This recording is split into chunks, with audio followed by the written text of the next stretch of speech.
Oggi questa visita a Casaviolo è una realtà importante perché in prima linea, soprattutto per quel che riguarda l'assistenza ai malati di Alzheimer, ma alle loro famiglie soprattutto. Sì, infatti sono qui, mi sono davvero complimentata con l'associazione perché questa è un'iniziativa a parte unica a livello regionale, ma credo unica anche a livello nazionale,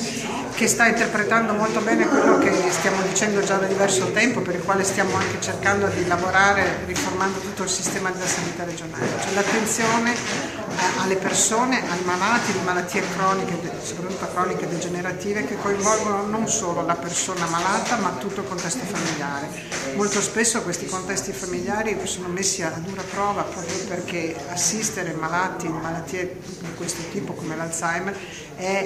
mette a rischio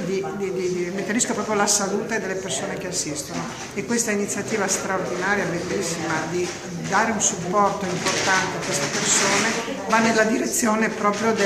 una sanità che capisce che il contesto è importante, che capisce che non si cura la malattia ma si curano le persone e le persone che curano le persone.